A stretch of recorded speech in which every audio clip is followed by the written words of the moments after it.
안녕하세요. 제가 마이크를 안 킨 것 같아요. 지금 중고등부 주말 집회를 해서 우리 중고등부 학생들, 교사들이 참석하지 않았는데 말씀 시간에 잠깐이라도 기도해서 새로 듣는 새 친구들이라든가 같이 또 기존에 듣는 우리 학생들을 위해서 기도해 주시기 바랍니다. 같이 잠깐 기도드리겠습니다. 은혜와 사랑이 충만하신 자비로우신 우리 아버지 하나님, 우리를 죄악 가운데서 구속해 주시고 또 주님께서 교회 안에 저희들을 두셔서 복음을 전하고 하나님의 그 역사에 동참할 수 있도록 이 마지막 시대에 은혜 베풀어 주심에 참으로 감사를 드립니다.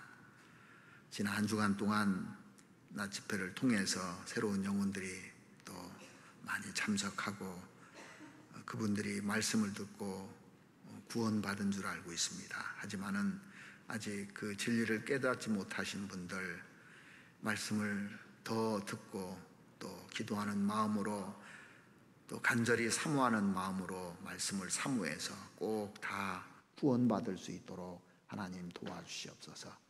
지금 이 시간에는 또 중고등부 주말 집회로 또 함께하고 있습니다. 말씀을 전하시는 서영진 전사님에게도 능력과 은혜를 더해 주시옵기를 바랍니다. 그래서 학생들이 꼭 구원받을 수 있도록 하나님 도와주시옵소서. 11월에 대집회도 준비되어 있는데 그 집회를 위해서 저희들 마음을 다해서 같이 합력해서 선을 이룰 수 있는 그런 기회를 주셨음에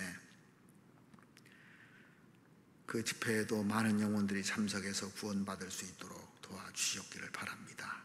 그리고 다음 주부터 2주간에 걸쳐서 있는 에콰도르 선교에도 주님 함께 해주시고 또 에콰도르의 많은 영혼들 수양에 참석해서 이번에 말씀을 듣기로 했습니다.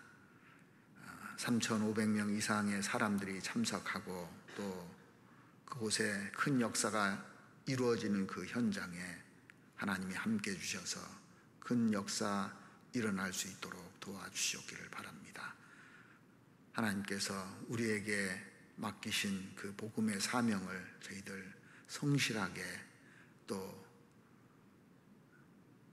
심령을 다해서 그 일에 함께 할 수 있도록 하나님 도와주시옵소서. 오늘 주일을 맞이해서 주님께서 저희들에게 꼭 필요한 말씀으로 채워주시고 또 은혜의 시간이 될 수 있도록 하나님 도와주시옵소서. 우리를 사랑하시는 우리 구주 예수 그리스도 이름으로 기도드렸습니다. 아멘. 오늘 성경 시편 51편을 보시겠습니다.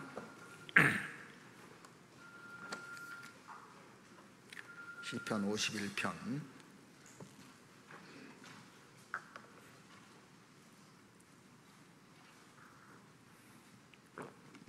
1절 말씀부터 제가 몇 군데 읽어드리겠습니다.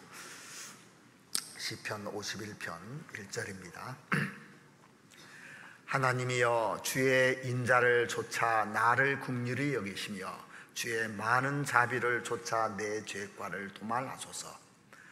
나의 죄악을 맑게 시키시며 나의 죄를 깨끗이 제하소서. 대저 나는 내 죄과를 아오니 내 죄가 항상 내 앞에 있나이다. 내가 주께만 범죄하여 주의 목전에 악을 행하여 싸우니 주께서 말씀하실 때 의로우시다 하고 판단하실 때 순전하시다 하리이다. 내가 죄악 중에 출생하였으며 모친이 죄 중에 나를 잉태하였나이다. 중심의 진실함을 주께서 원하시오니 내 속에 지혜를 알게 하시리이다. 10절 말씀 보시겠습니다. 하나님이여 내 속에 정한 마음을 창조하시고 내 안에 정직한 영을 새롭게 하소서. 나를 주 앞에서 쫓아내지 마시며 주의 성신을 내게서 거두지 마소서. 주의 구원의 즐거움을 내게 회복시키시고 자원하는 심령을 주사 나를 붙드소서. 그러하면 내가 범죄자에게 주의 도를 가르치리니 죄인들이 죽게 돌아오리이다. 우리가 지난 시간에 그 양심이 죽어가는 이유에 대해서 배웠는데 다들 기억하시는지 모르겠어요. 그래서 제목만 복습해드리면 양심이 죽어가는 이유 첫 번째가 뭐라고 되어 있습니까? 다 까먹으셨어요? 욕심 때문이라고 배웠죠. 욕심 때문에. 사람이 욕심이 잉태한 즉 죄를 낳고 죄가 장사한 즉 사망을 낳느니라 그랬는데 자기 욕망이라는 것이 있어요. 사람은 누구나 욕망이 있는데 어떤 욕망이 있냐면 명예욕이라는 욕망이 있어요. 그것 때문에 자기가 무너지는 겁니다. 자기를 알아달라고 그러고 자기 중심으로 뭐가 되려고 하는 사람은 양심이 자꾸 죽어갑니다. 이게. 그리고 물질적인 욕심 때문에 또 이성적인 욕심 때문에 이런 그런 것 때문에 그 양심이 죽어가는데 특별히 그 사람에게 허영심이라는 것이 있으면요 양심이 죽어갑니다. 헛된 욕망, 헛된 욕망들이 근데 명예심 같은 경우가 참 거기에 많이 발동됩니다. 그리고 하나님 앞에 자기를 인식을 못하는 거예요. 하나님 앞에서 늘 서봐야 되는데 사람 앞에서 사람에게는 잘 보이려고 그러는데 하나님 앞에 서지를 않기 때문에 그 양심이라는 것이 자꾸 이렇게 죽어가게 됩니다. 미국에서 있었던 일인데요. 세금을 걷는 국세청에 어느 날 그 편지 한 통이 날아왔답니다. 옛날 얘기예요. 요즘은 뭐 편지로 뭐 하는 거 아니잖아요. 요즘은 다 이제 그 문자로 오고 하는데 그 편지 내용에 그 세금을 보고할 때 내가 의도적으로 이걸 빼놨다고 이 내용이 적혀 있는 거예요. 그래서 내가 양심의 가책을 받아서 150불을 보내겠다고 그 150불과 함께 편지가 동봉된 겁니다. 그래서 보니까 이제 150불에 그 수표가 온 거예요.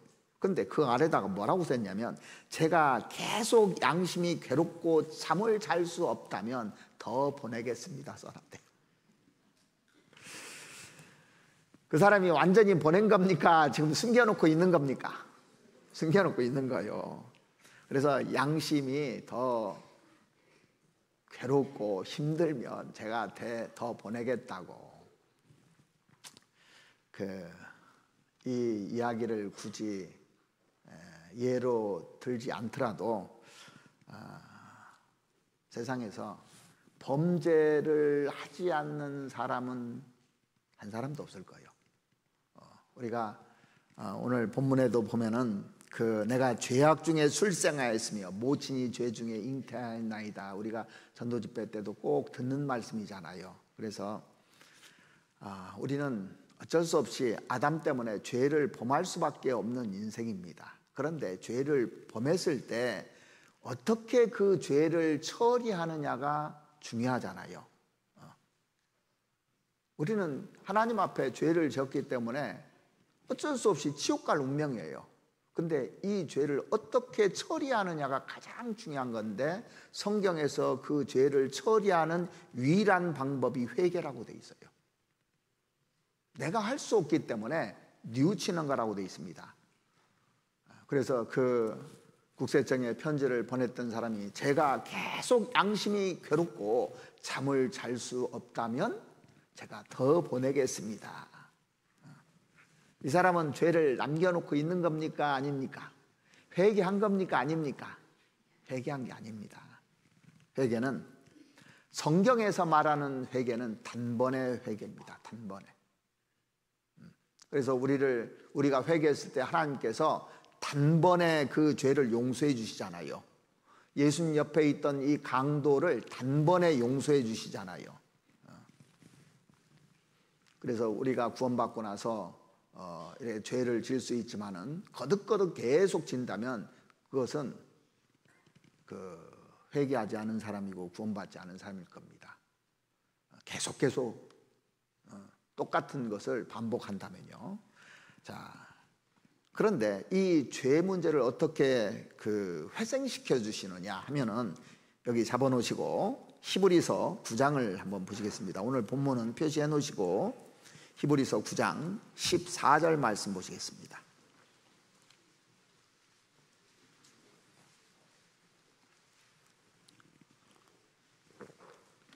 히브리서 9장 14절. 하물며 영원하신 성령으로 말미암아 흠없는 자기를 하나님께 드린 그리스도의 피가 어찌 너희 양심으로 죽은 행실에서 깨끗하게 하고 살아계신 하나님을 섬기게 못하겠느냐. 그러니까 예수님의 피는 죽은 양심도 살려낼 수 있다는 뜻이잖아요. 그래서 우리가 예수님 십자가 밑에 이렇게 딱 서면은요, 양심이 살아나요. 예수님 앞에 딱 서면요. 왜 예수님 앞에 서면은 양심이 살아나느냐? 예수님은 나를 다 아시는 분이에요. 일거수일투족을 다 아시기 때문에 그 앞에 서면 자기 양심이 살아나는 거예요. 어떤 사람이 양심을 속였어도 양심 비디오라든가 자기가 한 행동들 다 보여주면 어쩔 수가 없는 겁니다. 양심이 다 살아나게 돼 있는 겁니다. 하물며 그의 피가 그 양심, 죽은 양심을 살려내지 못하겠느냐 그 얘기잖아요. 그래서 염소와 송아지 피로 아니하고 오직 자기 피로 영원한 속죄를 이루사 그랬지 않습니까? 그래서 죽은 양심, 이 양심이 하나님 앞에 딱 섰을 때 이 양심이 살아나는 겁니다. 그 샘플이 시편 51편이에요. 오늘 읽어드려요. 그래서 오늘 본문 한번 다시 한번 보시겠습니다.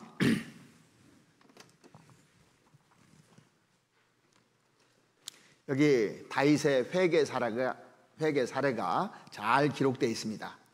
다윗은 우리가 잘 아시는 것처럼 하나님 마음에 합한 사람이라는 그런 확증을 받은 사람이에요. 그런데 어느 날 그가 인생 여정에서 결정적인 오점을 남기게 돼요. 왕이 됐을 때 살인죄와 간음죄를 지는 그런 결정적인 오점을 남기지 않습니까? 그러면서 그가 얼마나 괴로웠을까요? 마음속으로 괴로웠을 겁니다. 마음속에는 자기가 무슨 죄를 지었는지 다 알고 있는 겁니다. 그런데 그 죄가 드러났을 때 하나님께 이렇게 호소를 해요. 여기 보시면 시편 51편 1절 앞에 이렇게 되어 있습니다. 다윗의 시 영장으로 한 노래. 다윗이 밧세바와 동침한 후 선지자 나단이 저에게 온 때, 나단 선지자가 와서 다윗의 죄를 지적할 때 그 얘기입니다. 자, 그때 지은 시인데 10절에 보시면 하나님이여 내 속에 정한 마음을 창조하시고 내 안에 정직한 영을 새롭게 하소서. 자, 정한 마음을 다시 주시고 정직한 영, 이 영을 새롭게 하소서. 어떻게 해야만이 이 죽은 양심에서 살아날 수 있을까요? 이렇게 호소한 거예요. 그래서 오늘 제목을 이 양심이 살아나는 방법에 대해서 좀 같이 생각을 해보고자 합니다. 어떻게 하면 죽은 양심이 살아날까요? 다윗처럼 해야 되는 겁니다. 하나님 앞에 회개할 때 양심이 살아나요. 첫 번째는 하나님 앞에 회개할 때 양심이 살아나는 겁니다.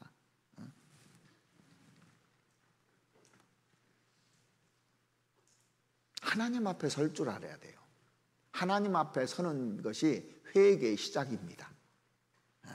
그런데 많은 사람들이요, 하나님 앞에 서지를 않아요. 전도 집회를 들어도요, 하나님 앞에 서지를 않아요. 하나님 앞에서 자기가 누군지를 모르는 겁니다. 그냥 얘기로 들어요. 강사가 하는 얘기로 들어요. 또 주일날 말씀을 들을 때도 구원받은 사람들도 양심이 자꾸 이렇게 죽어가는 이유가 뭐냐면 그냥 말로 들어요.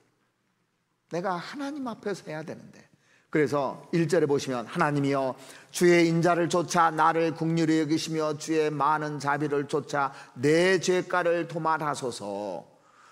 나의 죄악을 맑게 시키시며 나의 죄를 깨끗이 지하소서. 대저 나는 내 죄가를 아오니 내 죄가 항상 내 앞에 있나이다. 다윗이 말한 것은 나단 선지자가 와서 지적할 때 자기 죄를 다 인정했어요. 다 인정하는 말이잖아요. 지금 이 다윗은 왕입니다. 왕. 그냥 백성이 아니고 왕으로서 하는 얘기입니다. 그러면서 그런데 이 모든 죄는 궁극적으로 하나님께 대해서 죄를 지었다고 선언을 해요. 그 4절 보시겠습니다. 내가 주께만 범죄하여 주의 목전에 악을 행하여 싸우니 주께서 말씀하실 때 의로우시다 하고 판단하실 때 순전하시다 하리이다. 내가 주께만 범죄하여, 표준 세번역 그 번역본에 보니까 뭐라고 되어 있냐면 주님께만, 오직 주님께만 나는 죄를 지었습니다. 주의 눈앞에서 내가 악한 짓을 저질렀으니 주님의 유죄 선고가 마땅할 뿐입니다. 주님의 유죄 선고는 옳습니다. 이렇게 번역이 되어 있더라고요. 아주 쉽게. 그러니까 이 죄를 주께만이라고 되어 있어요. 우리가 이제 이 말씀을 들어보면 이런 의문을 가질 수가 있을 겁니다. 다윗이 구체적으로 죄를 지은 대상이 누굽니까? 우리아와 우리의 아내잖아요. 사람입니까? 하나님입니까? 사람한테 죄를 지었거든요. 우리아는 사람이잖아요. 그래서 우리아의 그 아내를 빼앗아서 간음했잖아요. 그리고 우리아를 죽였어요. 살인죄를 졌습니다. 그러니까 사람한테 한 것인데 여기 하나님께만이라고 되어 있습니다. 하나님께만, 주께만. 지금 다윗이 누구에게 고백하냐면 하나님께 고백하는 겁니다. 그래서 내가 주께만 범죄하여 그렇게 돼 있어요. 자, 이게 이해되십니까? 안 되십니까? 저도 처음에는 이게 이해가 안 됐어요. 처음 구원받고 나서 얼마 동안 성경 읽는데 왜 사람한테 졌는데 왜 주께만이라고 했는가? 근데 모든 죄는 궁극적으로 하나님께 죄를 진다는 걸 알았어요. 자, 사람이 죄를 짓는 것도 따지고 보면 하나님의 계명을 범하는 거잖아요. 그렇죠? 모든 죄 짓는 건 하나님의 계명을 범하는 겁니다. 사람이 짓는 그 행위도 전부 다 하나님께 대해서 하는 거예요. 이게. 그러니까 이 말이 맞는 겁니다.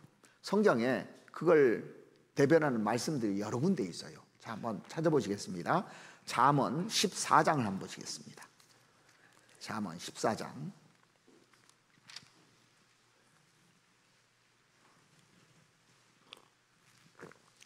잠언 14장 31절입니다. 가난한 사람을 학대하는 자는 그를 지으신 이를 멸시하는 자요 궁핍한 사람을 불쌍히 여기는 자는 주를 존경하는 자니라. 그러니까 가난하다고 학대하는 자는 그를 지으신 이를 멸시하는 자라 그랬습니다. 맞잖아요. 그러니까 하나님께 범죄하는 거예요. 하나님이 그 가난한 사람도 만들었거든요. 그리고 궁핍한 사람을 불쌍히 여긴 자는 주를 존경히 여기는 자라고 그랬습니다. 이렇게. 그러니까 하나님께 범죄하고 하나님을 높여드리고 하는 겁니다. 그래서 우리 구원받은 사람이요, 구원받은 사람 중에도 업신여기는가 하면은 이게 문제되는 겁니다. 그 잠언 17장 한번 뒤에 한번 보시죠. 잠언 17장 5절 보시겠습니다. 가난한 자를 조롱하는 자는 이를 지으신 주를 멸시하는 자요 사람의 재앙을 기뻐하는 자는 형벌을 면치 못하지니라. 그래서 가난한 자를 조롱하는 자는 이를 지으신 주를 멸시하는 자라고 했습니다. 그러니까 사람을 멸시하잖아요. 하나님이 지으신 그 사람을 멸시하면 하나님을 멸시하는 거라고 되어 있습니다. 그러니까 이 사람한테 대하는 걸 주의해야 되는 거예요. 함부로 말하면 안 되는 겁니다. 그래서 그 마태복음 25장 그 40절에 보시면 여기 내 형제 중에 지극히 작은 자 하나에게 한 것이 내게 한 것이라고 그랬잖아요. 분명히 그렇게 얘기를 하셨습니다. 그래서 그 성경은 하나님께 대한 행위나 사람께 대한 행위나 다르지 않다고 분명히 말씀하고 계십니다. 성경 고린도전서 8장 한번 찾아보시겠습니다. 고린도전서 8장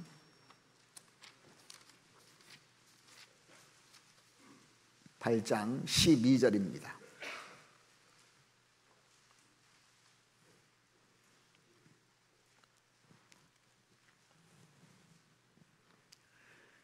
이같이 너희가 형제에게 죄를 지어 그 약한 양심을 상하게 하는 것이 곧 그리스도에게 죄를 짓는 것이니라.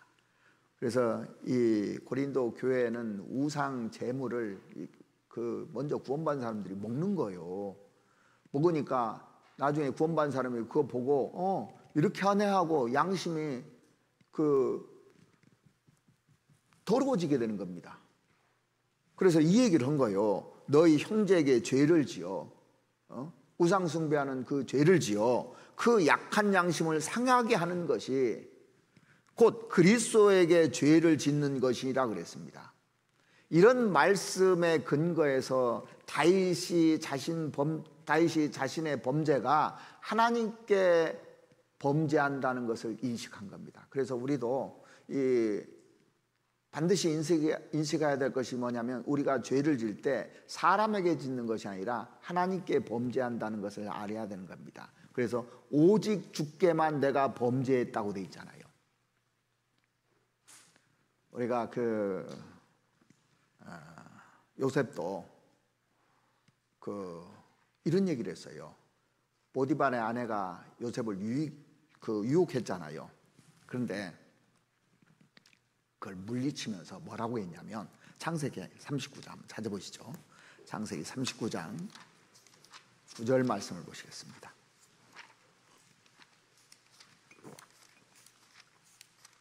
창세기 39장 9절 한번 보시죠. 이 집에는 나보다 큰 이가 없으며 주인이 아무것도 내게 금하지 아니하였어도 금한 것은 당신뿐이니 당신은 자기 아내임이니라. 그런즉 내가 어찌 이 큰 악을 행하여 하나님께 득지하리까 그랬어요. 분명히 하나님께 득지하리까 그렇게 표현하고 있잖아요. 그러니까 우리가 하나님께 대한 범죄와 사람에게 대한 범죄를 구분해야 됩니까? 구분하지 말아야 됩니까? 구분하면 안 되는 겁니다. 모든 죄는 다 하나님께 범하는 겁니다. 그것이 하나님께 하든 사람에게 하든 어떻게 하든 간에 모든 범죄는 하나님 앞에 범죄라는 겁니다. 이게. 그러니까 하나님 앞에 심판받는 거예요. 사람에게 심판이 아니라 하나님께 심판받는 겁니다. 그러면 하나님께 범죄했으면 누구에게 용서를 빌어야 돼요? 하나님께 빌어야 되는 겁니다. 당사자인 사람에게는 물론이지만 반드시 하나님께 용서를 구해야 되는 거예요. 그거는요. 그러니까 사람한테만 이렇게 했다고 하면서 되는 게 아닙니다. 하나님 앞에서 해야 되는, 하나님이 용서를 해줘야 되는 겁니다. 그래서 하나님 앞에 죄 문제를 해결받았을 때 진정한 용서가 되는 겁니다. 가톨릭에서는 그러잖아요. 주일날 고해성사 하잖아요. 사람한테. 그 죄가 없어지는 겁니까? 아닌 겁니다. 하나님 앞에. 우리가 형제자매들 간에 문제가 있을 때 분명히 형제자매들한테 사과를 해야죠. 그리고 하나님께 사과를 해야 되는 겁니다. 하나님께. 그래서 예수님이 이 세상에 오셔서 공생에 처음 시작할 때 마가복음 1장 15절에 보시면 무슨 얘기를 하셨냐면 때가 찼고 하나님의 나라가 가까웠으니 회개하고 복음을 믿으라 그랬습니다. 그래서 인생에서 제일 중요한 게 뭔지 아십니까? 회개예요. 우리 인생에게 가장 필요한 것이 회개입니다. 그런데 사람들이 회개를 참회로 바꿔서 문제가 돼버린 거예요. 이거 가톨릭에서 시작한 겁니다. 회개를 참회로 바꾼 겁니다. 회개라는 것은 방향을 완전히 바꾼다는 게 회개예요. 뉘우치는 게 회개 아닙니다. 그러니까 이걸 참회로 바꿔놓으니까 어떻게 되냐면 눈물 짜고 또 괴롭게 해야 해서 자기 행위로 뭘 해서 하는 것을 회개라고 바꿔버린 겁니다. 회개를 참회로 바꿔버린 거예요. 그래서 이제 심각한 문제가 돼버리는 겁니다. 자, 그러니까 이 참회는 계속 하는 거 이거예요. 계속적으로. 그런데 성경에 보면 누가복음 23장에 보면 그 강도 있죠. 강도가 자기 죄를 낱낱이 얘기한 게 아닙니다. 그러죠? 뭐 그 시간에 뭐 낱낱이 하나님께 다 그 예수님께 낱낱이 얘기한 거 아닙니다. 자기 운명을 딱 돌아보고 하나님 나를 불쌍히 여겨달라고 한 것밖에 없어요. 불쌍히 여겨달라고. 당장 구원해 주셨잖아요. 그 누가복음 18장에 보면 바리새인하고 세리가 기도를 하는데 세리가 낱낱이 다 얘기한 게 아닙니다. 자기 죄를요. 하나님 나를 불쌍히 여겨달라고. 나 죄덩어리라고. 그게 회개의 올바른 개념입니다. 그래서 정말 그 하나님께 뉘우치고 돌이키기를 원하는 마음, 그 중심을 보시는 거거든요. 그러니까 회개하고 참회는 완전히 다른 겁니다. 그래서 이 참회라는 말을 이제 사람들이 사용하기 때문에 이게 문제가 되는 겁니다. 회개는 죄에서 자기를 돌이키는 걸 회개라고 그래요. 그것을 잘 설명한 것이 뭐냐면 그 탕자 이야기입니다. 탕자 이야기. 우리가 잘 아시잖아요. 누가복음 15장에 한번 찾아보시죠. 누가복음 15장.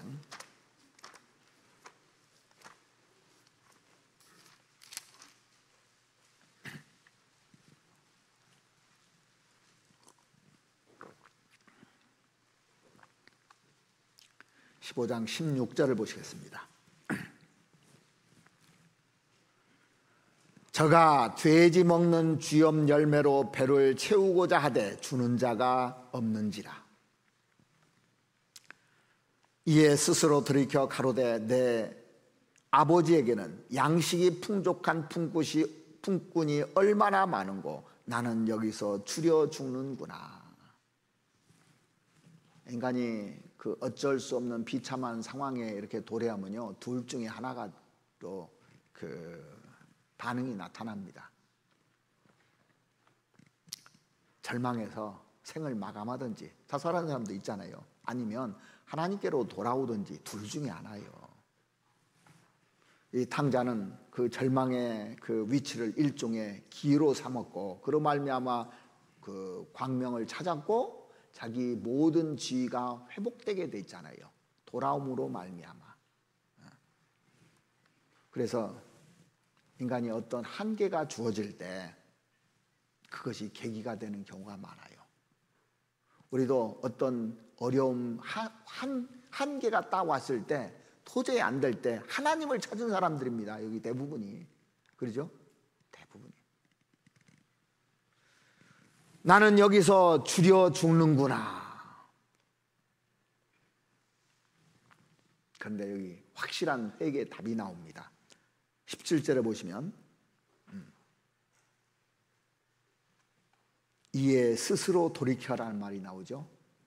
그 다음에 20절에 보시면 이에 일어나서 아버지께로 돌아가니라.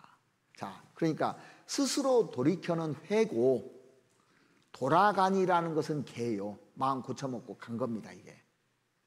그러니까 회개를 요약하면 딱 여기 나오잖아요. 스스로 돌이켜서 자기 운명이 어떤지 알고 스스로 돌이켜서 돌아가는 것. 이게 회개입니다. 아버지를 떠나면 막 즐거울 줄 알고 떠났다가, 그러니까 우리도 하나님을 떠났다가 정말 어려운 상황에 부딪히니까 스스로 돌이켜서 아버지께로 돌아온 사람들이잖아요. 그래서 회개할 때 이 탕자의 아버지가 먼저 알아보고 달려와서 그 아들을 안았다고 돼 있어요. 돌아오면 하나님께서 다 받아주시는 겁니다. 그래서 16절에 다시 보시면 저가 돼지 먹는 쥐엄 열매로 배를 채우고자 하되 주는 자가 없는지라. 돼지를 쳤다는 것은 비참한 그 상황에 떨어졌다는 얘기잖아요. 근데 주는 자가 없었다는 겁니다. 자, 인간에게 정말 참 만족을 주는 사람이 어디 있습니까? 어떤 사람이 참 만족을 주던가요?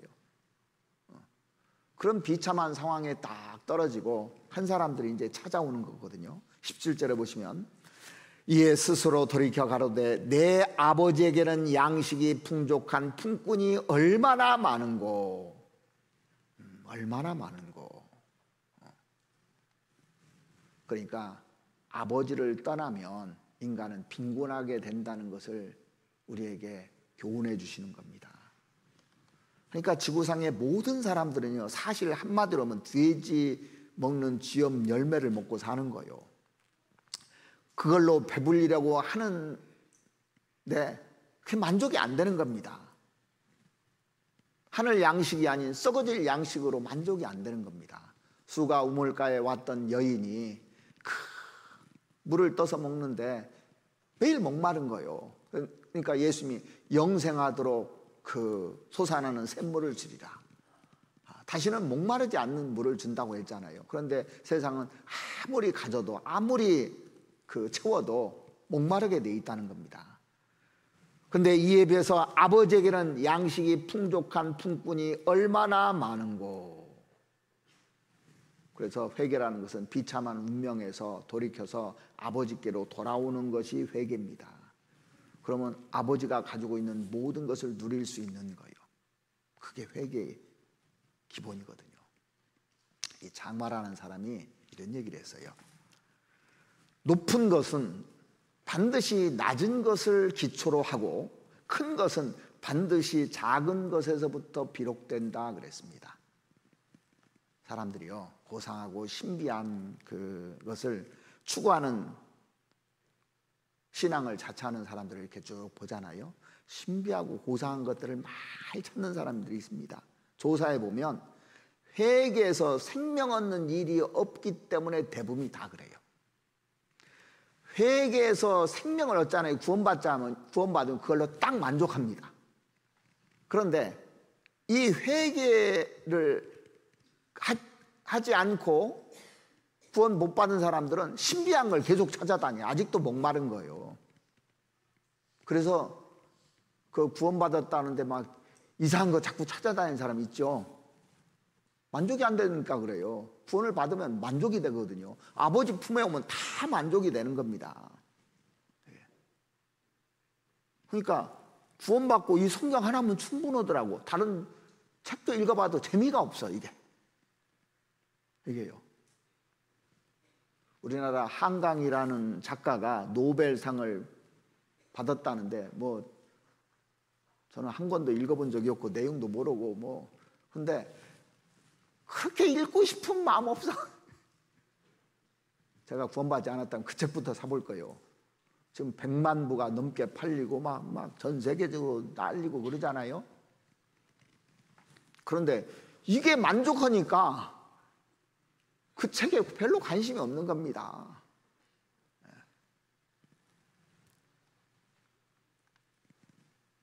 회개가 참된 신앙의 기초입니다. 이게 탄탄하잖아요. 그러면 만족해요. 이게 탄탄하면. 그래서 신앙의 기초가 뭐냐면 회개입니다. 회개 하나님께 돌아오면 이 탕자가 다 소유하는 것처럼 만족하게 돼요. 더 이상 뭘 안 찾아요. 저도 구원받기 전에는 다른 걸 많이 찾았거든요. 다른 책도 보고 그리고 계속 찾는 겁니다. 그 다음부터는 다른 데 관심이 별로 없어져요. 만족하니까. 근데 신비한 거 찾아다니고 또 이상한 이론 찾아다니고 뭐가 어떤 내용을 찾아다니고 만족 못하니까 그러고 있는 겁니다. 자, 성경에 보면 구원받지 않은 사람에 대한 회개가 세 가지를 성경에다 써놨어요. 구원받지 않은 사람들 무슨 회개냐? 하나님께 대한 회개, 죄사함을 얻게 하는 회개, 생명을 얻게 하는 회개라고 성경에 기록이 되어 있습니다. 그걸 얻어야 된다는 거예요. 그리고 구원받은 사람에게는 생활 속에 회개가 있다고 되어 있어요. 생활 속에 내가 아들이지만 잘못했을 때 이렇게 돌이키는, 그것은 영원한 속죄하고는 상관이 없잖아요. 이미 구원을 받았으니까. 자, 하나님께 대한 회개에 대해서 사도행전 20장은 이렇게 말하고 있습니다. 자, 사도행전 20장 보시죠.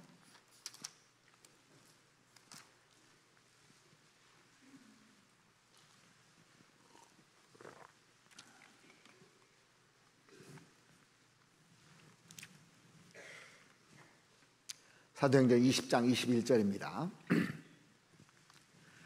유대인과 헬라인에게 하나님께 대한 회개와 우리 주 예수 그리스도에 대한 믿음을 증거한 것이라. 여기 하나님께 대한 회개라는 것은 하나님을 등지고 사는 이방인들이 하나님께 돌아오는 걸 말하는 겁니다. 자, 하나님을 믿는다고 하지만 하나님이 막연한 겁니다. 성경의 하나님이 아닙니다. 믿기는 믿는데 성경의 하나님은요, 막연한 하나님이 절대 아닙니다. 하나님이 계시다고 막연하게 믿는 사람들이 있거든요. 영생은 유일하신 참 하나님과 그의 보내신 자 예수 그리스도를 아는 것이라고 했는데, 그 참 하나님을 다 알게 되면 당연히 죄 문제에 딱 걸리면 불안하게 돼 있어요. 진짜 하나님 알잖아요? 그러면 말씀 들으면서 죄 문제가 딱 들이치면 불안하게 돼 있습니다. 성경의 하나님을 알게 되면 죄 문제를 나왔을 때 두려워하게 돼 있어요. 왜? 지옥이란 것과 연결되어 있기 때문에.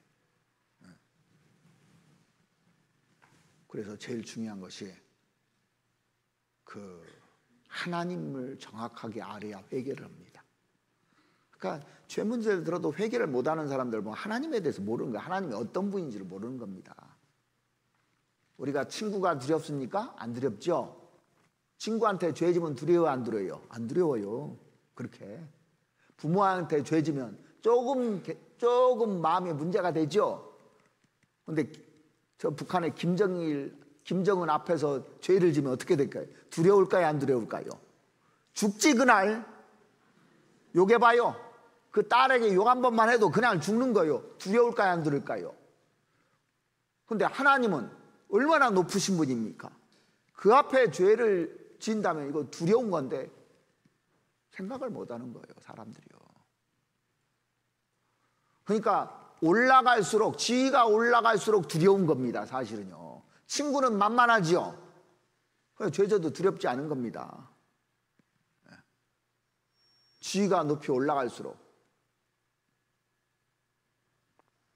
지금은 높은 개념이 없으니까 사람들이 두려움이 없어요. 대통령에도, 우리나라에서는 대통령 두렵습니까? 대통령에다 막 욕해대고 별짓 다 해도 두렵지도 않아요, 요즘 사람들이요. 그죠? 옛날 황제가 살던 시대 그냥 죽는 겁니다. 저 북한에서 김정은 앞에서 그냥 죽는 거예요. 근데 하나님은 얼마나 두려운 존재인지를 안다면 회개할 수밖에 없는 겁니다. 그런데 요즘 사람들이 왜 회개를 못하고 구원을 못 받느냐면 그 개념이 사라져서 그래요. 그러니까 말씀을 들어도 밋밋한 겁니다. 구원받은 사람들조차 그럽니다. 왜? 높은 것이 없어져 버렸어요. 교회에서도 높은 게 없는 겁니다. 다 똑같아요. 다 말 함부로 하고. 그리고 또 하나는 죄사함을 얻게 하는 회개라고 돼 있잖아요. 죄사함을 얻게. 그러니까 하나님을 두려우면 회개하고, 이 죄가 얼마나 무서운지를 알면 회개하게 돼 있어요. 성경 누가복음 24장을 보시겠습니다.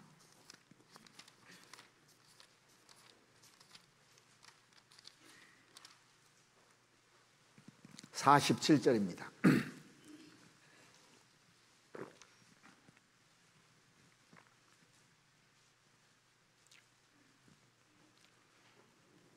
또 그의 이름으로 죄사함을 얻게 하는 회개가 예루살렘에서부터 시작하여 모든 족속에게 전파될 것이 기록되었으니, 회개는 죄에서 돌이켜 하나님께 돌아와서 그리스도를 믿는 것, 그게 죄 사함을 얻는 거거든요. 그러니까 회개는 하나님을 알면 회개하게 돼 있어요. 그 다음에 내 죄를 하나님께서 드러낼 때 무서운 겁니다. 우리가 마가복음 9장에 보면은 만일 내 손이 이 범죄악하든 찍어버리라고 했습니다. 불구자로 영생에 들어가는 것보다 두 손을 가지고 지옥 꺼지지 않는 불에 들어가는 것이 낫다 그랬는데 찍어버리라고 했습니다. 눈을 빼어버리라고도 돼 있어요. 이게 얼마나 무서운 얘기입니까 사실은요. 근데 감각이 없어요. 그러니까 회개를 안 하는 거예요. 죄를 지면 손을 자르고라도, 발을 자르고라도, 눈을 빼고라도 그렇게 돼 있잖아요. 얼마나 무서운 얘기입니까? 얼마나 심각한 얘기예요. 그런데 감각이 없어요. 그러니까 구원을 못 받고, 많은 사람들이 들어도 무서운 것이 하나도 없는 겁니다.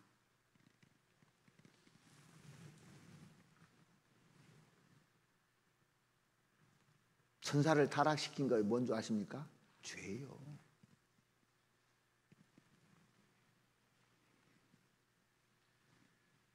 천사가 몇 번의 범죄로 심판을 받았습니까? 단 한 번으로. 아담이 몇 번 범죄에서 심판을 받았습니까? 단 한 번으로요.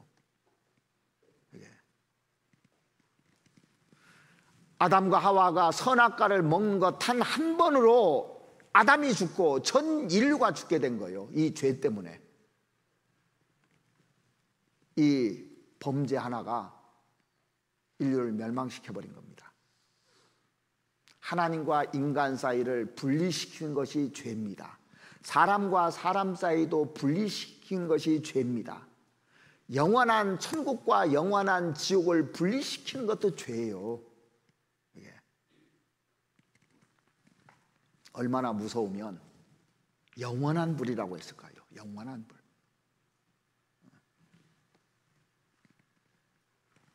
요즘 시대는 무서운 것이 없기 때문에 지옥에도 설마 그러고 말잖아요. 얼마나 그게 무서운 줄 알면요 구원받죠. 구원해달라고 애원하죠. 근데 그런 개념이 없어요.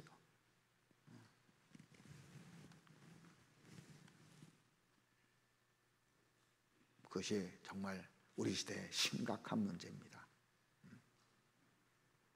성경 마태복음 5장 26절에 보시면 죄가 홀이라도 남김없이 다 갚기 전에는 결단코 거기서 나오지 못하리라 그래 있어요. 이 소털 1000분의 1만큼 죄를 져도요.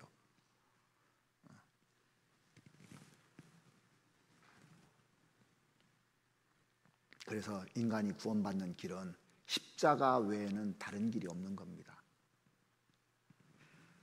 인간이 살 수 있는 길은 십자가 외에는 살 수 있는 길이 없는 거예요. 그래서 십자가가 필요한 겁니다. 우리에게. 왜 예수님이 필요한지를 알아야 돼요. 내 죄가 심각하고 내가 해결할 수 없다는 걸 알아야만 이 문제를 해결할 수 있거든요. 그래서 누가복음 9장 35절에 보시면 예수님께서 뭐라고 하셨냐면 너희는 예수님 말하는 것이 아니라 너희는 주의 말을 들으라 그랬잖아요. 주의 말을 들으라. 주님 말을 들어야 되는 겁니다. 이 말씀을 들어야 되는 겁니다. 그래서 사도행전 3장에 보면은 회개하고 돌이켜 너희 죄 없이 함을 얻으라 그랬습니다. 회개하고 돌이켜 너희 죄 없이 함을 얻으라. 그리하면 주 앞에서 유쾌케 되는 날이 오리라 그랬습니다. 진정으로. 그래서 하나님을 두려워해야 이게 진정 회개가 되고 죄 문제에 대해서 두려워해야 이 회개가 됩니다. 그리고 성경에는 생명 얻는 회개라는 말도 나와요. 사도행전 11장 보시겠습니다. 사도행전 11장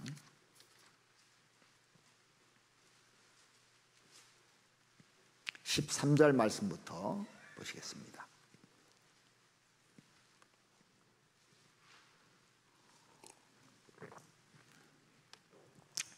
그가 우리에게 말하기를 천사가 내 집에 서서 말하되 내가 사람을 요바에 보내어 베드로라 하는 시몬을 청하라. 그가 너와 내 집에 구원 얻을 말씀을 내게 이르리라 함을 보았다 하거늘. 그러니까요, 이 말씀이 여러 가지가 있지만 구원 얻을 말씀이 따로 있는 거예요. 내가 말을 시작할 때 성령이 저에게 임하시기를 처음 우리에게 하신 것과 같이 하는지라. 내가 주의 말씀에 요한은 물로 세례를 주었으나 너희는 성령으로 세례를 받으리라 하신 것이 생각났노라. 그런즉 하나님이 우리가 주 예수 그리스도를 믿을 때 주신 것과 같은 선물을 저에게도 주셨으니 내가 누구간데 하나님을 능히 맡겠느냐 하더라. 저희가 이 말을 듣고 잠잠하여 하나님께 영광을 돌려 가로되 그러면 하나님께서 이방인에게도 생명 얻는 회개를 주셨도다 아니라. 회개한다는 것은 내가 생명 없는 이뤄진 존재라는 것을 깨닫는 겁니다. 내가 영원한 생명을 얻을 수 없는 존재라는 것을 깨닫고 돌이켜서 하나님께 돌아오는 것이 회개고, 주님께서 용서해 주시는 것을 받아들이는 것이 회개고, 주님의 생명을 얻는 것이 회개잖아요. 구원받은 사람에게, 구원 안 받은 사람에게 이게 꼭 필요한 겁니다. 이 회개가요. 그것 없이 구원 못 받아요. 요즘은 전부 다 이론만 알고 있어요. 예수님이 내 죄를 다 가져갔다고, 미래자까지 다 가져갔다고. 우리 교회만 한 것이 아니라 일반 교회도 다 해요. 요즘은요. 각자만 다 양상되는 겁니다. 진짜 하나님을 두려워하고 회개했느냐고요. 노아 홍수 사건이라든가 이스라엘이 환난 받는 거, 이걸 나하고 연결시켜 봤느냐고요. 하나님이 두렵거든요. 죄 문제 안 들어도요. 그리고 진짜 내가 하나님을 믿으면 이 죄 문제가 두려운 겁니다. 내가 생명 잃었다는 걸 알면, 내가 지옥 간다는 걸 알면 회개할 수밖에 없어요. 우리 중에도 혹시라도 한 사람이라도 그런 회개가 없이 답만 알고 있는 분이 있다면 다시 한번 생각해 보셔야 되는 겁니다. 왜 양심이 죽어가느냐면, 진짜 구원받고 오면요, 양심이 살아나게 돼 있어요. 양심이 화인 맞는다든가 양심이 불 맞는 얘기 나오잖아요. 후메나와 알렉산더 이런 얘기 나오잖아요. 양심 없이 하는 것은요, 진짜 회개되지 않은 겁니다. 그리고 구원받은 사람에게는 생활 속에 회개가 있다고 되어 있습니다. 생활 속에 회개. 그게 뭐냐면 요한계시록 2장 3장에 보면 교회에 대해서 하는 말씀이잖아요.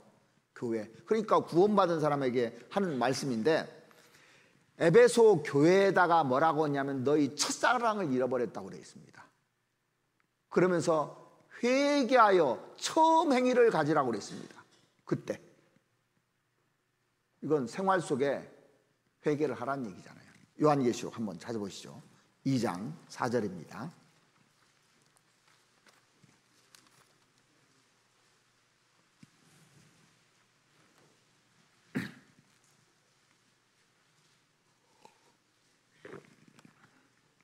그러나 너를 책망할 것이 나니 너희 처음 사랑을 버렸느니라.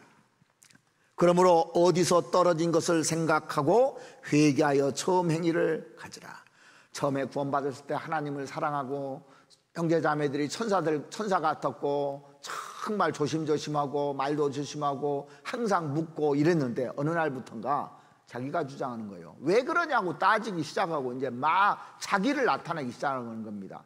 그리고 사랑은 없어요. 회개하라는 거예요. 그거. 우리 중에도 그럴 수 있습니다. 얼마든지. 처음 행위를 가져라. 너 처음에 구원받을 때도 그랬느냐? 물어보는 겁니다. 처음 시작한 걸 끝까지 가져가라고 되어 있잖아요. 그 마음을. 그 순수한 마음 다 어디 갔냐 이거요. 내가 재판자가 돼가지고 있느냐 이거요. 그리고 그 라오디게아 교회에게 또 하나님이 또 이렇게 얘기하셨는데, 그 요한계시록 3장 17절부터 보시겠습니다. 15절부터 보시겠습니다. 내가 내 행위를 아노니 내가 차지도 아니하고 더웁지도 아니하도다. 내가 차든지 더웁든지 하기를 원하노라. 사람은 그 뜨거운 사람이 있고 찬 사람이 있고 미지근한 사람이 있어요. 열정으로 뭉쳐있는 사람이 있고 아예 이제 관심 없는 사람이 있어요. 그리고 교회는 왔다 갔다 주일날 나오는데 미지근한 사람이 있어요. 이 세 종류가 있다고 하잖아요. 구원받은 사람 중에. 근데 나는 어느 부류에 속하는지 한번 점검을 해볼 필요가 있는 겁니다. 그래서요. 16절 내가 이같이 미지근하여 돕지도 아니하고 차지도 아니하니 내 입에서 너를 토하여 내치리라. 얼마나 무서운 말입니까? 하나님 입에서 토해서 내친다. 보기도 싫다는 얘기예요. 여러분들 토한 거 보기도 싫죠? 피해갑니다. 보기도 싫어요. 내가 말하기를 나는 부자라 부유하여 부족한 것이 없다 하나. 그러니까 이렇게 자기가 부자라고 자기를 자랑하고 있다는 겁니다. 내 곤고한 것과 가련한 것과 가난한 것과 눈먼 것과 벌거벗은 것을 알지 못하는도다. 실장은 다 이거 껍데기인데, 빈 껍데기인데 이걸 모른다는 겁니다. 내가 너를 권하노니 내게서 불로 연단한 금을 사서, 믿음이잖아요, 부유하게 하고, 믿음이 부유하게 하고, 흰옷을 사서 입어. 이 바른 삶이잖아요. 벌거벗은 수치를 보지 않게 하고 안약을 사서 눈에 발라 보게 하라. 이 안약이라는 것은 영혼의 눈, 하나님의 말씀, 이것을 눈에 발라 보게 하라. 그러면서 무릇 내가 사랑하는 자를 책망하여 징계하노니, 구원받은 사람에게 하는 얘기잖아요. 그러므로 내 열심을 내라. 회개하라 그랬습니다. 회개하라고. 이 회개예요. 이게 생활 속에서 하는 얘기예요. 회개입니다. 이게 구원받은 사람에게 하신 말씀입니다. 볼지어다 내가 문 밖에 서서 두드리노니 누구든지 내 음성을 듣고 문을 열면 내가 그에게로 들어가 그로 더불어 먹고 나는 그로 더불어 먹으리라 그랬습니다. 그래서 회개 종류가 구원 안 받은 사람에게는 세 종류가 있고, 구원받은 사람은 생활 속에 하는 회개가 있다는 걸 알아야 되는 겁니다. 근데 왜 사람들이 회개하지 않을까? 이게 문제잖아요. 왜 회개하지 않을까요? 성경은 빛보다 어둠을 사랑하기 때문에 회개하지 않는다고 되어 있어요. 빛보다 어둠을 사랑해서. 요한복음 3장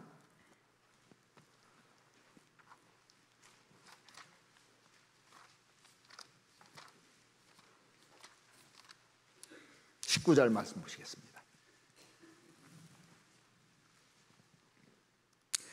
그 정죄는 이것이니 곧 빛이 세상에 왔으되 사람들이 자기 행위가 악함으로 빛보다 어둠을 더 사랑한 것이니라. 악을 행하는 자마다 빛을 미워하여 빛으로 오지 아니하나니 이는 그 행위가 드러날까 함이요. 자, 죄를 사랑하고 진리를 미워하기 때문에 이게 회개하지 않는 겁니다. 사람들이 회개하지 않는 거예요. 그래서 우리가 디모데전서 3장 6절 7절 말씀해 보시면 저희 중에 남의 집에 가만히 들어가 어리석은 여자를 유인한 여자들이 있다, 유인하는 자들이 있다고 했잖아요. 그 여자는 죄를 충이 지고 여러 가지 욕심에 끌린 바 되어, 욕심이 이게 문제예요. 여러 가지 욕심에 끌린 바 되어 항상 배우나 마침내 진리의 지식에 이를 수 없느니라 그랬어요. 세상 유혹에 딱 빠져가지고 그걸 사랑하게 되면, 이 어둠을 사랑하게 되면 항상 배워도 이게 안 되는 거예요. 삼손이 구원받은 사람이잖아요. 그런데 이 드릴라라는 여자가 이 삼손을 넘어뜨렸습니다. 삼손이 하면은 믿음이 얼마나 부유한 사람입니까? 나시린이고 정말 하나님께 대한 부요가 충만했던 사람입니다. 근데 드릴라가 예쁘기는 예뻤는가 봐요. 넘어가는 거 보면 유혹에 이제 딱 넘어갔는데, 사실 하나님이 가장 아름다운 분이야. 진선미로 충만하신 분이잖아요. 근데 그 하나님의 아름다움을 느끼지 못하는 사람은요, 세상의 아름다움에 쫓아가게 돼 있어요. 진짜 하잘 것 없는 거거든요. 거기에다가 목숨을 걸잖아요, 사람들이요. 세상의 아름다움에다. 이 삼손 눈에는 이 드릴라가 하나님보다 크게 보였던 거예요, 잠깐 동안. 그러니까 거기에 딱 붙잡힌 겁니다. 성경의 관점에서 봤을 때는 별것도 아닌데 이 하나님에 대해서 크지 않으니까 그게 막 크게 보인 거예요. 이게 딱 붙잡아 버린 겁니다. 삼손의 마음을. 그러니까 사람의 마음을 붙잡는 게 드릴라예요. 돈이 드릴라일 수가 있습니다. 어떤 사람은 돈 보면 그냥 달려가요. 돈 보면 어떤 여자의 유혹, 남자의 유혹에 달려갑니다. 어떤 명예의 유혹에 막 달려갑니다. 그게 드릴라가 될 수가 있습니다. 그러면 어떻게 됩니까? 눈 빠져요. 눈 빠졌잖아요. 그래서요.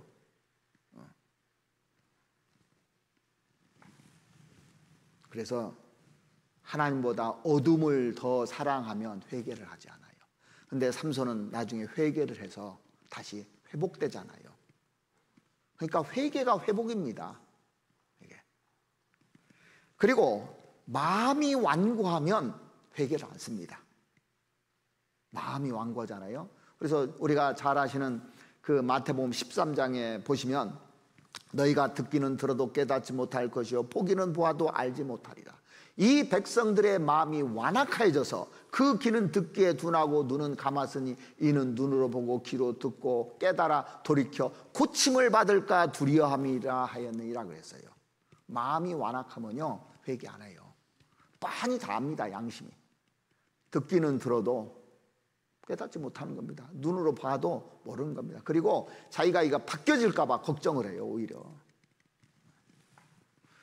예수님 당시에 그 바리새인들, 서기관들 그렇고 종교가들이 그러니까 구원받았다고도 종교 생활을 하는 식으로 하면 이렇게 되는 겁니다. 이게요. 마음이 완고하면 회개하지 않습니다.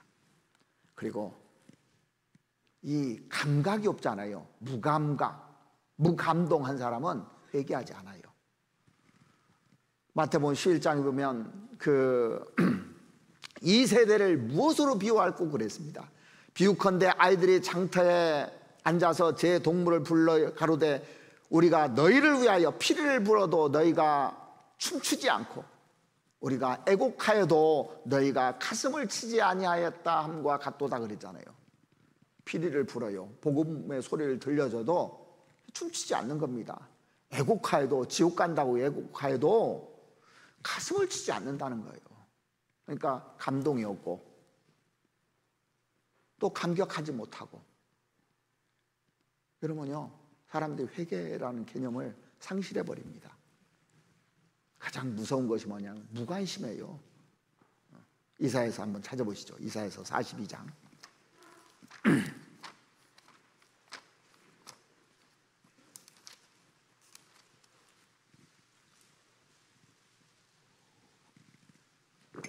이사야서 42장 18절 말씀 보시겠습니다. 너희 기머거리들아 들으라. 너희 소경들아 밝히 보라. 소경이 누구냐? 내 종이 아니냐? 누가 나의 보내는 나의 사자같이 기머거리겠느냐? 누가 나의 친한 자같이 소경이겠느냐? 누가 여호와의 종같이 소경이겠느냐? 내가 많은 것을 볼지라도 유의치 아니하며 귀는 밝을지라도 듣지 아니하는도다. 그러니까 많은 것을 보는데 관심이 없어요. 무관심합니다. 유의치 않는다는 겁니다. 마음이 머물러서 거기에 살펴보지 않는다는 겁니다. 무관심하다는 거예요. 그리고 귀는 밝을지라도 듣지 아니하는 것. 귀 다 열어놨는데 안 들리는 거예요. 예수님께서 그 종교가들에게 말해도 안 들리는 거예요. 보고도 안 믿는 거예요. 요한복음 9장에 보면은 날 때부터 소경된 사람의 눈을 띄워준 것을 다 봐요. 종교가들이. 그러면서 안 믿습니다.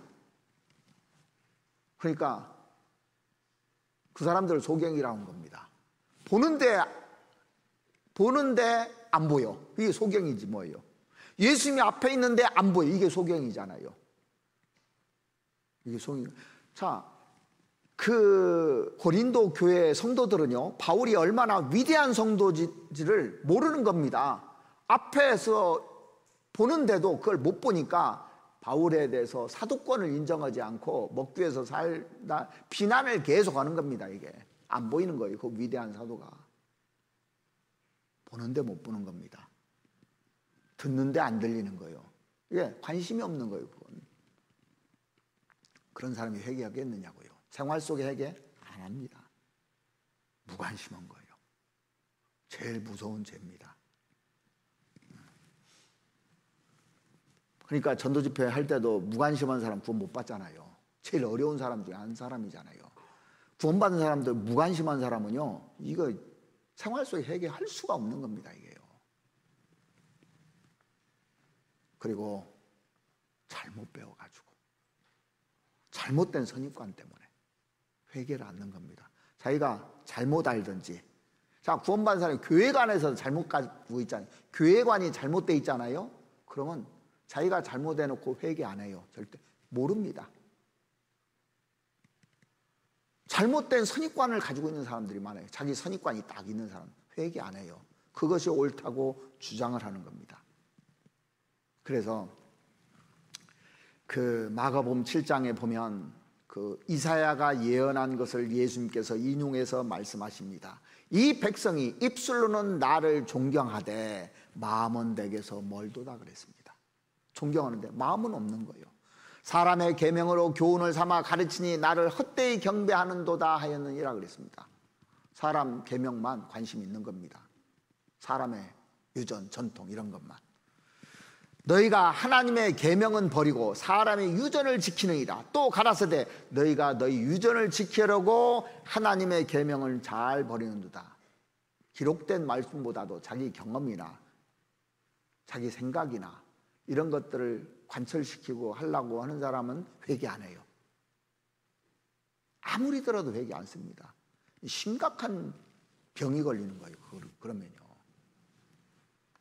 그래서 예수님 당대에 이 종교가들이 주기는 줘요. 뭘 줍니까?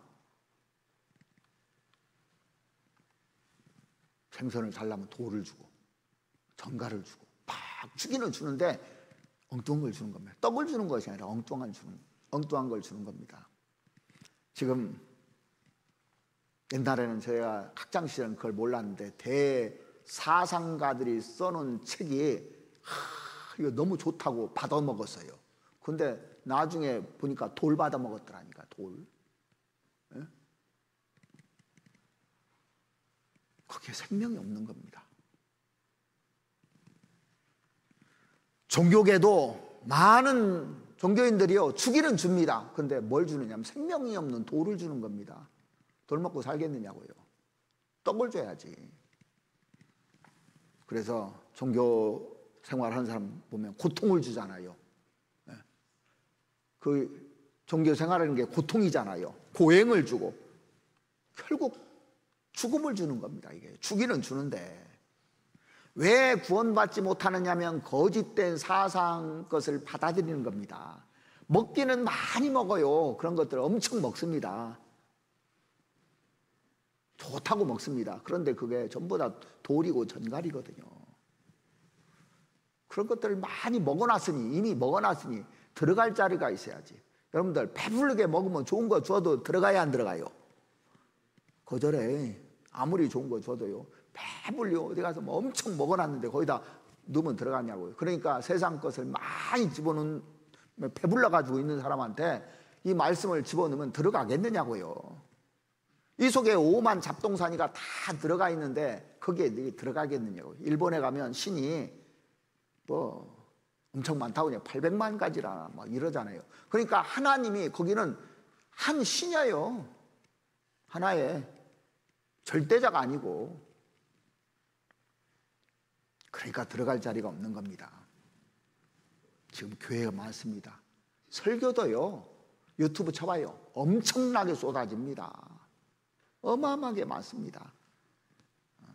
주일마다 주기는 주는데 돌덩이를 주는 겁니다. 생명이 없는 겁니다. 생선을 주는 것이 아니라 뱀을 주는 거예요. 주님은 이 땅에 떡을 주러 오셨다고 그랬습니다. 생수를 주러 오셨다고 그랬습니다. 생수를 먹어야 되는 겁니다.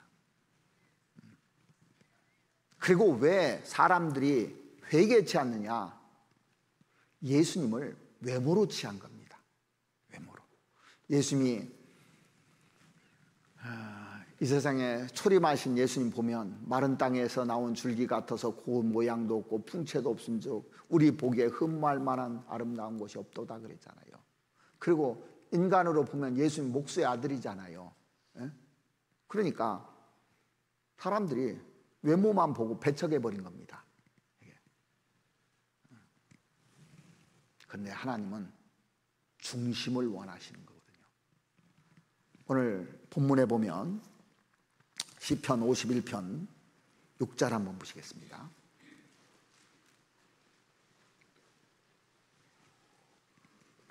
시편 51편 6절입니다. 중심의 진실함을 주께서 원하시오니, 그렇게 돼 있죠. 하나님은 중심의 진실함을 원하시는 분입니다. 하나님은 형식을 원하시는 분이 아니십니다. 그렇다고 해서 물론 형식이 필요 없다는 말은 아니에요. 형식도 필요합니다. 자, 그릇에다가 물을 담기 위해서는 그릇도 필요해요. 그러죠? 그릇이 있어야 물을 담죠. 근데 뭐가 중요한지를 알아야죠. 그릇이 중요합니까? 물이 중요합니까? 자, 그릇에 있는데 물이 없으면 우리는 죽어요. 이 형식도 중요한 겁니다. 근데 형식보다 더 중요한 게 뭔지를 아는 것이 훨씬 중요하잖아요. 사람은 외모밖에 못 보잖아요. 대부분이. 중심을 못 보잖아요. 요즘 사람들은요, 중심 안 보고 전부 다 외모 지상주의 시대에 살고 있습니다. 그러니까 외모에다 다 투자를 하잖아요. 그래서 그 중심은 형편없어도 외모가 그럴싸하면 다 인정해줘요. 근데 외모가 중심은 알차도 그 외모가 형편없으면 인정도 안 해줍니다.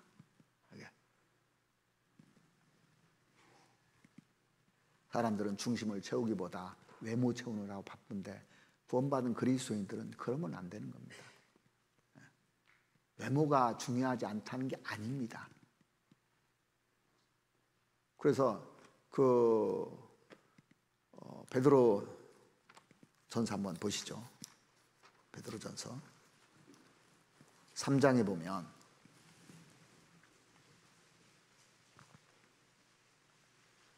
이런 말씀이 있습니다. 아내된 자들이 남편에게 믿지 않는 남편에게 전도하는데 도를 순종치 않는 자라도 말로 만지지 않고 아내의 그 행위로 봄이라 하면서 3절을 보시겠습니다.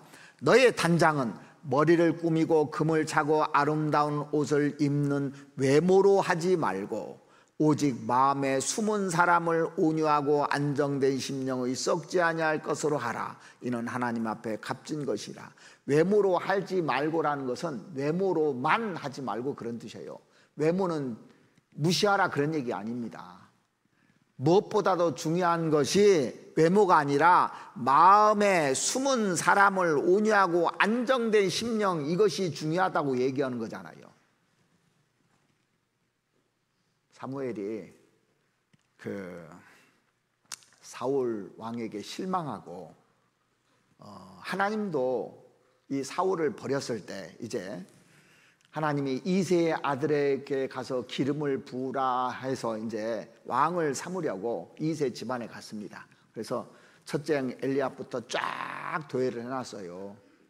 그러니까 엘리압을 딱 보니까요, 외모가 기가 막힌 거예요. 그래서 이가 그니까 그랬습니다. 너 둘째도 너, 셋째도 너 쭉 해서 말째인 이 다윗을 딱 지목하잖아요. 그 자리에 있지도 않았습니다. 하나님이 이 사람을 선정하는 거 봐보십시오. 사람은 외모를 보거니와 나 여호와는 중심을 살피니라 그랬잖아요. 중심을 보시는 분입니다. 그래서 진짜 회개하는 사람은요, 중심에 통해하는 마음이 있는가 그거 보는 거예요. 그냥 형식적인 것이 아니라 중심에 통해하는 마음이 있는가. 시편 51편 다시 한번 보시겠습니다. 시편 51편 16절 보시겠습니다. 16절. 주는 제사를 즐겨 아니하시나니 그렇지 않으면 내가 드렸을 것이라. 주는 번제를 기뻐 아니하시나이다. 하나님의 구하시는 제사는 상한 심령이라. 하나님이여 상하고 통회하는 마음을 주께서 멸시치 아니하시리이다. 여기서 제사와 번제가 형식이요 외모라면 상한 심령, 상하고 통회하는 마음은 중심의 진실함이라고 할 수가 있는 겁니다. 다윗은 이런 마음으로 했다니까요. 항상 하나님 앞에 이런 마음으로 살았던 겁니다. 그래서 중심에 통회하는 자를 구원하시리로다 그랬잖아요. 시편 34편에 보면 한번 찾아보실까요? 앞에니까 시편 34편 18절에 보시면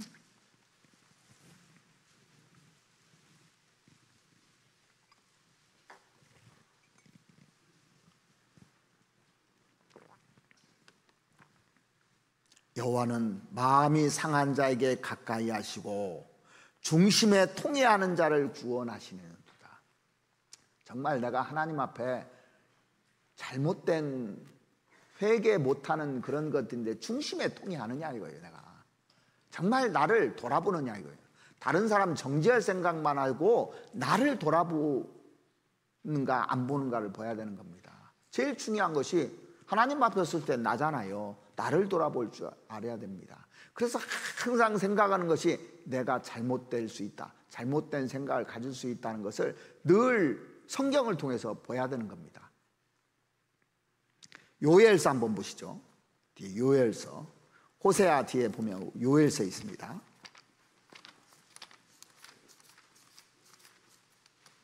요엘서 2장 13절 말씀 보시겠습니다. 호세아, 요엘, 아모스죠. 1271페이지입니다.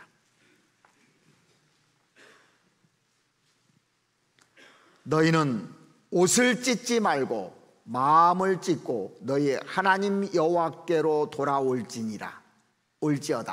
그는 은혜로우시며 자비로우시며 노하기를 더디하시며 인애가 크시사 뜻을 돌이켜 재앙을 내리지 아니하시나니 주께서 혹시 마음과 뜻을 돌이키시고 그 뒤에 복을 끼치사 너희 하나님 여호와께 소제와 전제를 드리게 하지 아니하실는지 누가 알겠느냐. 여기 보면 너희는 옷을 찢지 말고, 외모입니다. 이거 괜히 옷 찢지 말고 마음을 찢고 너희 하나님 여호와께로 돌아오라 그랬습니다.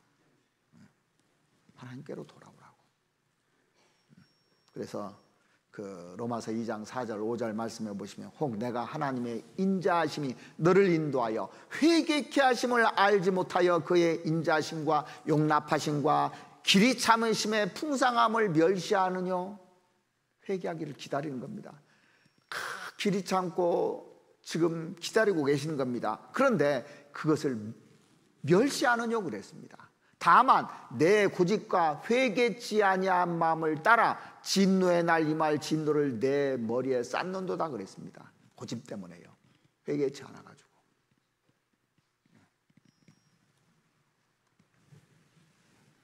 왜 사람들이 회개 않고 또 하나님께 범죄를 저지르냐면 자기 행위에 대해서 열심에 의존하는 겁니다. 다 열심에. 그러니까 바리새인이 기도할 때 보십시오. 하나님이여, 나는 다른 사람들 곧 토색, 불이, 간음하는 자들과 같지 아니하고 이 세리와도 같지 아니함을 감사하나이다. 나는 일에 2번씩 금식하며 또 소득의 11조를 드리나이다. 자랑만 해요. 자기 행위만 자꾸 드러냅니다. 자기 행위만. 그래서 우리가요, 간증할 때도 보면 자기 행위만 드러내는 사람이 있어요. 자기 자랑만 하는 사람이 있어요. 그리고 다른 사람을 멸시하고.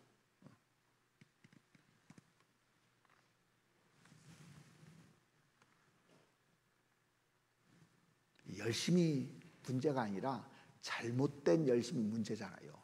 바리새인들 열심으로 특심하다고 돼 있어요. 종교가들인데 잘못된 열심이 문제입니다. 예수님 생각보다 자기 생각이 더 지혜롭다고 생각합니다. 우리도 그럴 수 있어요. 하나님 말씀보다 자기를 주장하고 자기 생각이 옳다고 막 교제를 해주는 겁니다. 그런 사람 회개하지 않아요. 개인주의인 사람이요, 회개하지 않아요. 이 개인주의가 발달되면 이 쾌락주의로 된다고 이사야서 5장에 나오잖아요. 그러면 하나님에 대해서 무관심해져요. 관심이 없어져요. 그럼 죄를 짓습니다. 계속 죄를 져가요. 그러면 생각이 바뀝니다. 사고가 바뀌어져요. 절대적인 사고에서 상대적인 사고로 바뀌어집니다. 어떻게 바뀌냐면 검은 것을 희다고 그러고 흰 것을 검다고 그러고 자기 생각입니다. 이렇게 밝은 것을 어둡다고, 어두운 것을 밝다고 그러고, 그래서 나중에는 스스로 지혜롭다 한다고 돼 있어요. 그래서 자기가 왕인 겁니다. 자기 생각하고 틀리면 배척하는 겁니다. 그런 사람이 회개하겠느냐고요. 그 대표적인 사람들이 종교가들이잖아요. 그런데 그러면 어떻게 하면 좋아요? 회개를 하려면요, 용기가 있어야 회개를 해요. 그냥 안다고 회개하는 것이 아니다. 진짜 용기가 있어야 회개를 하는 겁니다. 이 시편에 기록된 다윗은 진짜 용기 있는 사람이에요. 제가 이걸 보면서 와, 큰 사람이다. 용기 있는 사람이 큰 사람입니다. 그러니까 대장부인 거예요. 시편 한번 보시죠. 시편 51편 3절 말씀 보시겠습니다.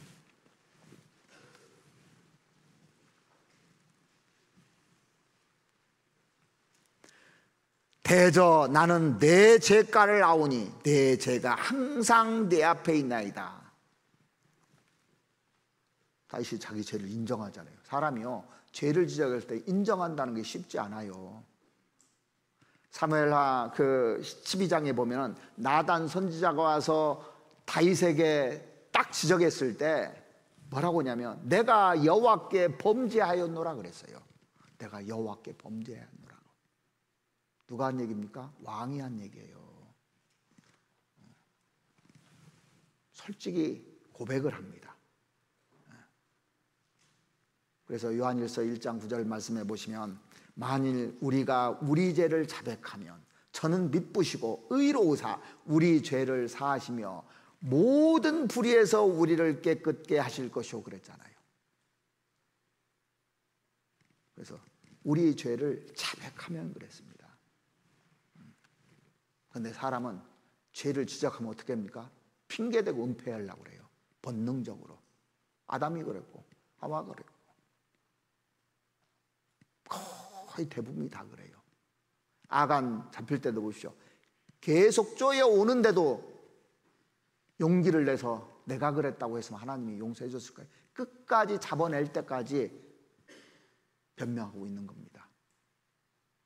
그래서 망하는 거예요. 아나니아 삽비라 얘기도 마찬가지고.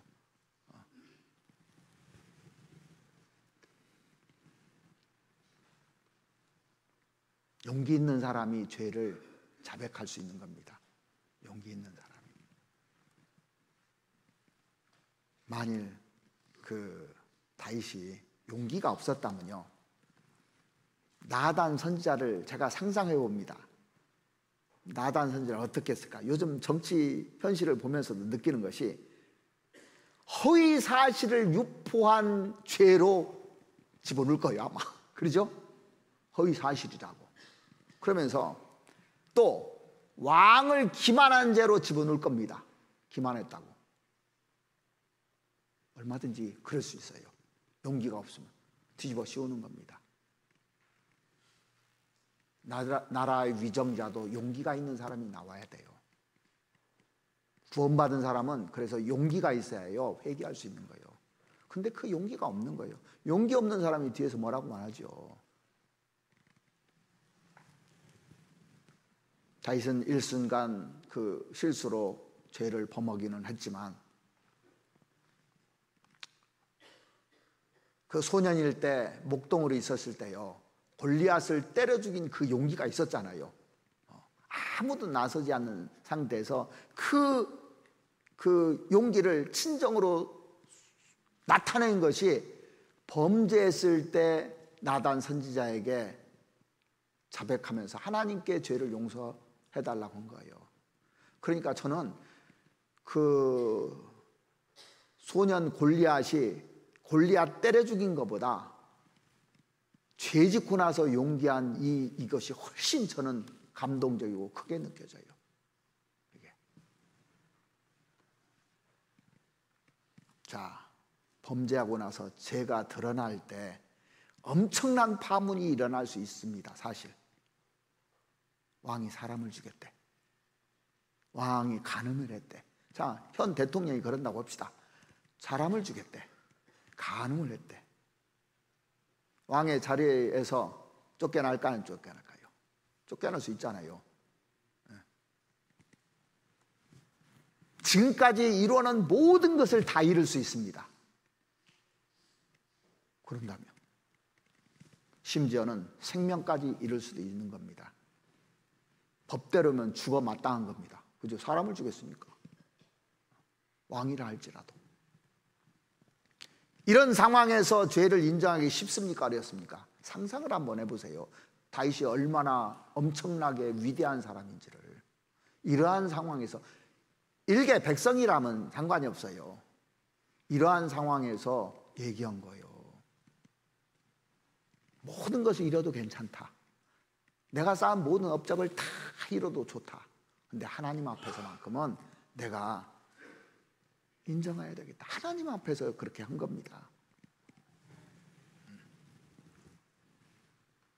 그래서 이 다윗을 보면서요, 그 다윗을 높게 평가하는 것이 뭐냐면, 다윗이 통일왕국을 이룬 거, 저는 이것이라고 생각하지 않습니다. 물론 그것도 중요하죠. 많은 시를 쓴 시편을 기록했잖아요. 시편 엄청나게 많은 그 작품을 남겼습니다. 사람으로 말하면. 이걸 위대하다고 생각하지 않아요.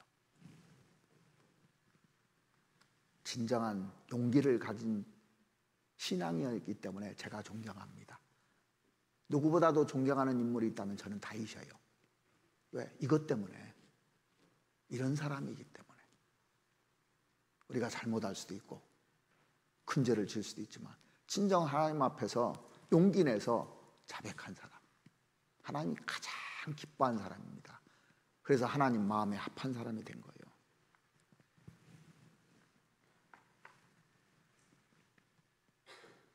그래서 우리도 다윗과 같아야 된다고 생각하는데, 죄를 짓는 일에 대해서 다윗과 같은 사람이 되어야 되는 것이 아니라 어떤 그 능력을 가진 사람이 되는 그것이 중요한 것이 아니라 죄를 인정하고 고백하는 일에 있어서 다윗과 같이 용기 있는 사람이 돼야 하나님이 마음에 합한 사람이라는 그런 별명을 얻게 되고, 그런 사람을 하나님이 쓰신다는 겁니다. 시편 32편을 한번 보시죠.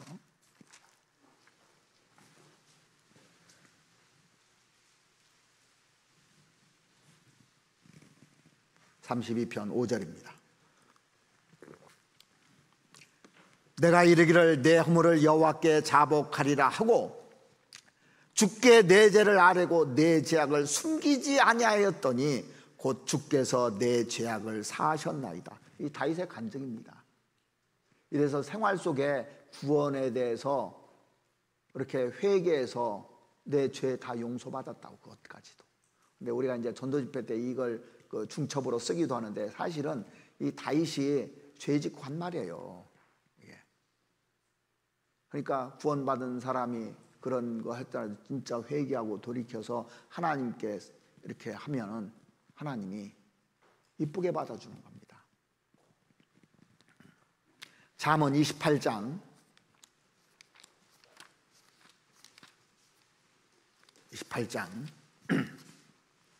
13절입니다.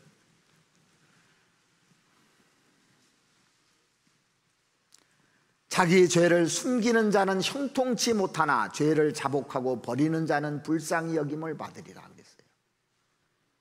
그래서 양심이 유일하게 살아날 수 있는 방법은 회개입니다. 회개 용기 있어야 하는 거예요. 자, 우리 형제자매들 간에도 문제가 된 일이 있습니까? 가서 얘기하십시오. 그리고 하나님께 기도하십시오. 하나님이 그것을 깨끗하게 해줄 겁니다. 잘못할 수 있어요. 실수할 수도 있고 그게 문제가 되는 게 아닙니다. 우리는 다 할 수 있습니다. 근데 누가 회개하느냐 이거예요.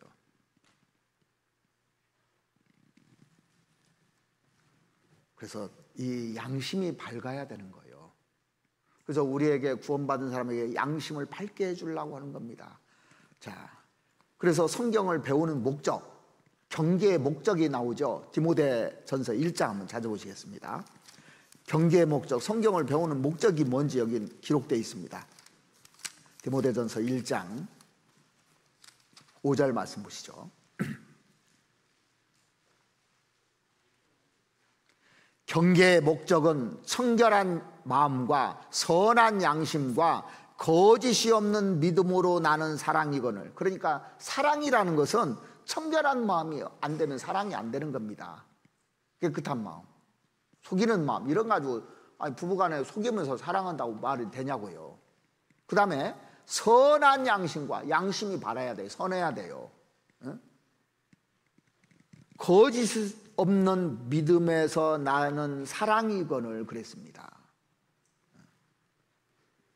사람이 착해야 됩니다. 바나바는 착한 사람이라고 했잖아요. 빛의 열매는 모든 착함과 의로움과 진실함에 있다고 되어 있잖아요. 에베소 성경에 보면요. 그래서 정말 선한 양심.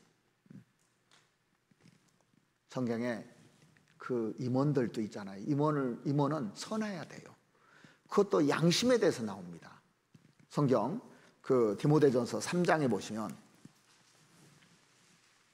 3장 8절에 보면 자격이, 이 집사의 자격을 얘기하면서도 이런 얘기를 했어요. 8절에 이와 같이 집사들도 단정하고 일구이언을 하지 아니하고 술에 임박히지 아니하고 세상에 이제 그 관심을 갖지 아니하고 더러운 일을 탐하지 아니하고 깨끗한 양심에 믿음의 비밀을 가진 자라야 할지니. 여기에 깨끗한 양심이 나오잖아요.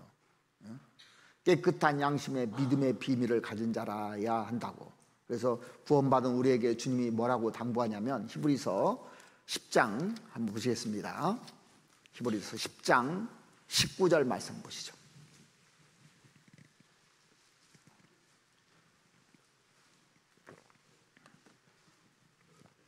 그러므로 형제들아 우리가 예수의 피를 힘입어 성소에 들어갈 담력을 얻었나니 그 길은 우리를 위하여 휘장 가운데로 열어놓으신 새롭고 산 길이요 휘장은 곧 저희 육체니라. 또 하나님의 집 다스리는 큰 제사장이 계심에 우리가 마음의 뿌림을 받아 양심의 악을 깨닫고 몸을 맑은 물로 씻었으니 참 마음과 온전한 믿음으로 하나님께 나아가자. 여기 하나님께 나아가는데 어떻게 나가야 되냐면 양심의 악을 깨닫고 그렇게 돼 있어요. 그 다음에 참 마음과 진실한 마음과 온전한 믿음으로 하나님께 가자는 얘기입니다. 베드로전서 3장을 보시겠습니다. 한 두 구절만 보고 마치겠습니다. 베드로전서 3장 15절 말씀 보시죠.